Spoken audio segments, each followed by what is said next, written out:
The investors everyone expected to buy Bitcoin were selling. Meanwhile, some of the largest holders in the market quietly bought $16.7 billion worth of BTC. That is the strange situation unfolding beneath Bitcoin's recovery toward the $62,500 area. During June, U.S. spot Bitcoin ETFs lost more than $4 billion.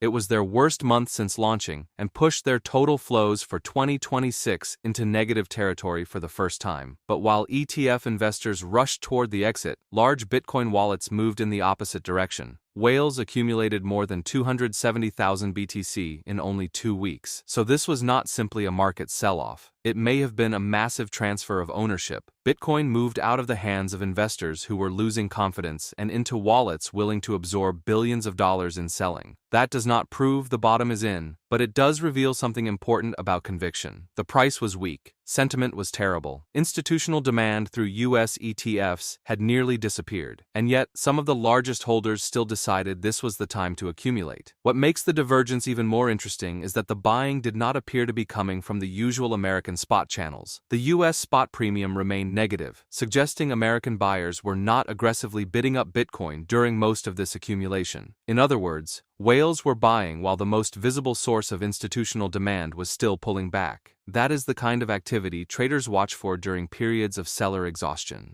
When Bitcoin falls, weaker holders sell first, then larger buyers begin absorbing that supply. Price does not always recover immediately because the selling can continue for weeks. But if enough Bitcoin moves into stronger hands, the amount available for nervous investors to sell can eventually shrink. That is when the market can begin stabilizing. We may have seen the first small sign of that when Bitcoin ETFs finally recorded approximately $221 million in inflows on Thursday. One positive session does not cancel out a record $4 billion month. But if inflows continue, Bitcoin could suddenly have two sources of demand working together: large holders accumulating privately and ETF investors returning publicly.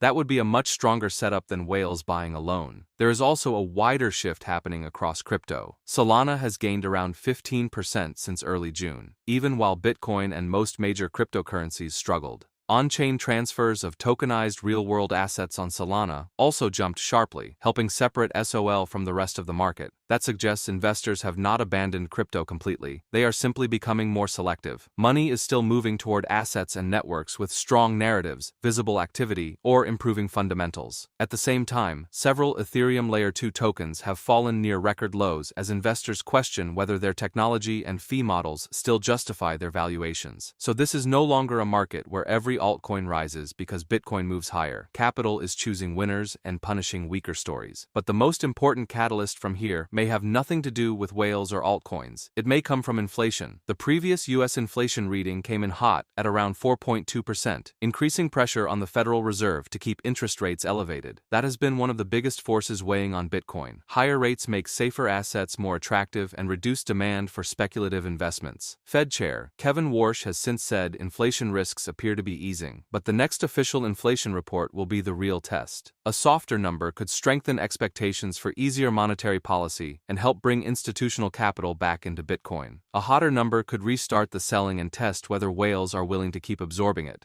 While Bitcoin searches for its next direction, some investors are also researching projects designed to expand what can be built around the Bitcoin ecosystem. One project attracting attention is Bitcoin Hyper. This is not financial advice, but Bitcoin Hyper is currently priced at $0.0136826 per token, with the next pre-sale price increase expected in just over a day. The project is focused on bringing faster transactions, improved scalability, and more utility to the Bitcoin ecosystem. For investors who believe Bitcoin's next phase will involve more than simply holding BTC, Bitcoin Hyper is one early-stage project worth researching. That's it for today. Thanks for watching. Please remember to give this video a like and subscribe if you haven't yet. See you on the next one.